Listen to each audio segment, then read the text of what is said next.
Vamos en esta segunda práctica a seguir analizando los diferentes circuitos con sus diferentes componentes, actuadores, receptores, y vemos cómo circula la corriente eléctrica. En el primero de los circuitos, lo que vamos a ver es que introducimos un nuevo elemento actuador. Este elemento actuador es el que se denomina conmutador y lo vamos a encontrar en el menú dentro de interruptores y este cuarto icono, el que pone SPDT Switch, que nos indica que es un conmutador. El conmutador funciona parecido al interruptor, simplemente que el interruptor nos cierra el circuito y únicamente puede pasar la corriente eléctrica por un camino, mientras que el conmutador nos dirige la corriente eléctrica por uno de los dos caminos que cierra cuando le accionamos. Vemos cómo funciona en este primer ejemplo cuando le tenemos de primeras haciendo que circule la corriente eléctrica hacia la bombilla y por tanto enciende la bombilla eléctrica, y en segundo lugar cuando hacemos pasar la corriente eléctrica hacia el motor y por tanto enciende el motor. Esto es bastante útil, bueno, pues en lugares en los que tenemos dos receptores y por algún motivo queremos que cuando no funcione uno funcione el otro y viceversa. Imaginamos un motor que está girando, en ese momento no podemos pasar por el camino cercano al motor y por lo tanto la bombilla está apagada, pero cuando el motor deja de girar, entonces la bombilla se acciona para dejar pasar a las personas que están cerca. El conmutador es de uso muy común en nuestras casas, por ejemplo en una habitación, en un salón, donde queremos encender o apagar la luz desde diferentes puntos. Podemos imaginarnos en el circuito número 7, los dos conmutadores están colocados de tal manera que la bombilla está apagada. Entro por la puerta de mi habitación y acciono el primero de los conmutadores y se enciende la bombilla. Cuando me voy a la cama, quiero que la luz se apague desde el interruptor que tengo en la mesilla de noche, que sería este segundo interruptor. Pulso este interruptor conmutador y se apaga. De esa manera puedo encender y apagar las luces desde dos puntos diferentes, alejados, sin tener que andar a oscuras o levantarme para encender la luz. Vemos ahora lo que ocurre en los siguientes circuitos, cómo enciendo cada una de las bombillas en los diferentes circuitos. En este primer circuito, para encender la bombilla disponemos de un interruptor y un pulsador normalmente cerrado. Para encenderla, ahora que el pulsador está normalmente cerrado, solo tenemos que pulsar el interruptor y podríamos con el pulsador abrirle, por lo tanto abre el circuito, la corriente eléctrica no circula y la bombilla se apaga, y si le dejo normalmente cerrado, la bombilla se enciende. En este segundo circuito lo que tenemos son dos interruptores que están situados en paralelo, por lo tanto tenemos que cerrar el circuito de alguna manera. Si pulsamos este primer interruptor, cerramos el circuito por el primero de los interruptores y la bombilla se enciende. Abrimos el interruptor y se vuelve a apagar. Sin embargo, si pulsamos este segundo interruptor, ocurre exactamente lo mismo. La única diferencia es que la corriente eléctrica circula por el circuito, vamos a decir, más grande.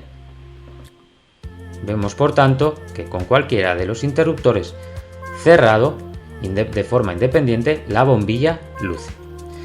En este tercer circuito tenemos que volver a cerrar el circuito con interruptores. Vemos que tenemos el primer interruptor y el segundo. Si pulsamos el segundo, no se cierra. Si pulsamos el primero, de manera independiente, no se cierra. Por lo tanto, tendremos que pulsar los dos interruptores de forma simultánea para que la bombilla luzca. En el cuarto de los circuitos, lo mismo, tenemos que buscar aquel circuito cómo vamos a cerrar para que la corriente eléctrica vaya de mi polo positivo al polo negativo. Si cerramos el segundo de los interruptores, la corriente eléctrica irá en este sentido. Por lo tanto, no pasa por la bombilla. Si cerramos el interruptor junto a la bombilla, entonces sí, porque la corriente eléctrica circulará por el circuito en el que está la bombilla. En el quinto de los circuitos tenemos un pulsador normalmente cerrado y un pulsador normalmente abierto. Si aquí está cerrado, quiere decir que la corriente eléctrica ya circula por el pulsador. Por lo tanto, tendremos que pulsar únicamente el pulsador normalmente abierto. Si en este momento simultáneamente pudiéramos pulsar el normalmente cerrado, se abriría de nuevo el circuito y no circularía la corriente eléctrica. Por último, en el sexto circuito ya hemos visto lo que ocurre. Hemos dicho que es el caso habitual de una habitación. Tendrán que estar los conmutadores de tal forma que la corriente eléctrica pueda pasar por el primero de los conmutadores, pasar por el segundo de los conmutadores y cerrar el circuito. En este caso, al pasar por la resistencia, la bombilla no luce, pero si colocamos los conmutadores para que la corriente eléctrica pase por la bombilla, entonces cerramos el circuito y la bombilla luce.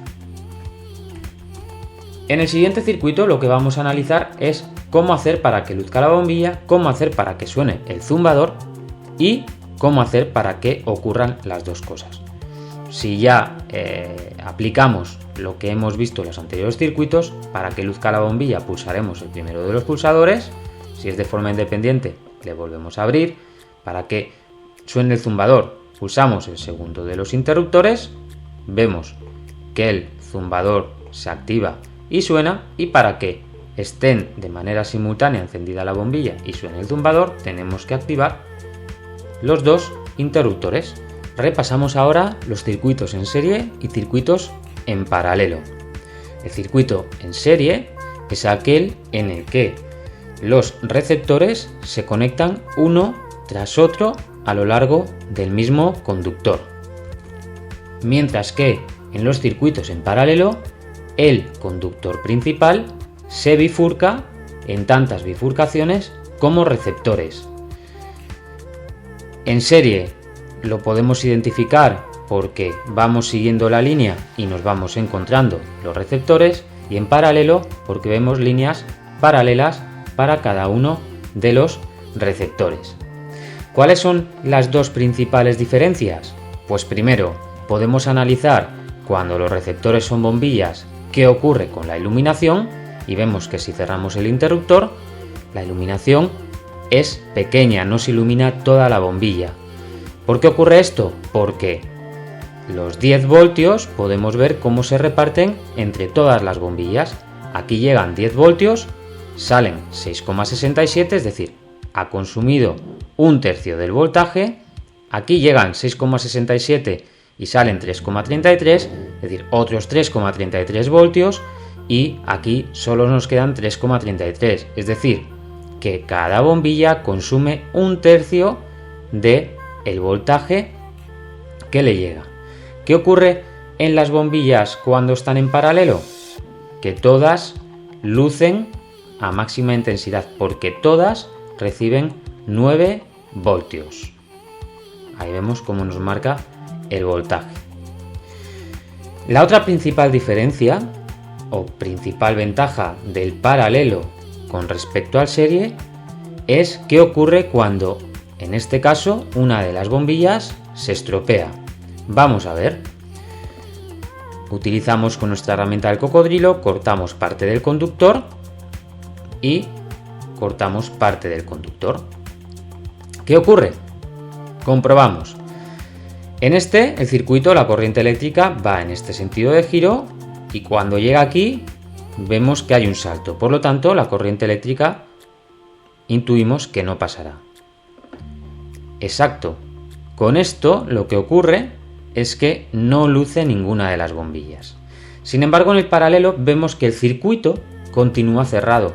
Por aquí arriba podemos continuar, por la segunda podemos continuar, por la tercera el circuito permanece cerrado y sería en la cuarta donde no está cerrado. Por lo tanto, al accionar el interruptor, las 3 bombillas lucen de manera independiente con la cuarta.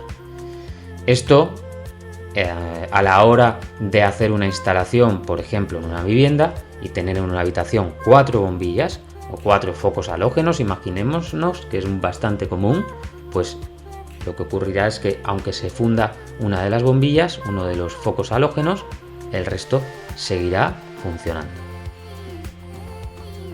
Por último, y para finalizar esta práctica, vamos a analizar los aparatos de medida.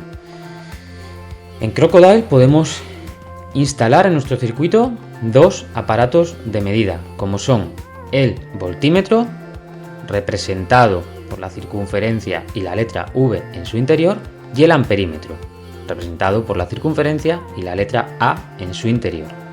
Debemos de saber, la primera cosa fundamental es que el voltímetro se coloca en paralelo con respecto al circuito. Aquí podemos ver cómo está colocado en paralelo con respecto a la bombilla, igualmente en paralelo con respecto a la bombilla en la segunda de ellas y en paralelo con respecto a nuestra fuente de alimentación. ¿Qué nos va a mostrar el voltímetro? Pues la tensión, en este caso, consumida por las bombillas o la tensión que nos aporta la fuente de alimentación. Vemos qué ocurre cuando cerramos el interruptor. Las bombillas lucen y, tal como habíamos hablado en el circuito en serie, vemos que el voltaje se divide entre las dos bombillas. Si teníamos 9 voltios, entre 2, 4,50 voltios para cada una de las bombillas. Sin embargo, el amperímetro no se coloca en paralelo, sino que se coloca en serie con respecto al circuito. Nos va a medir la intensidad, por tanto, los amperios que circulan por nuestro circuito. Vemos qué ocurre cuando cerramos el interruptor. Nos dice que por el circuito circulan 45, y en este caso vemos en el interior miliamperios, es decir, 45 por 10 a la menos 3 amperios. Hasta aquí esta práctica en la que hemos repasado nuevos actuadores que ocurren en los circuitos en serie, circuitos en paralelo, y además hemos visto cómo se conectan y qué miden los diferentes aparatos de medida.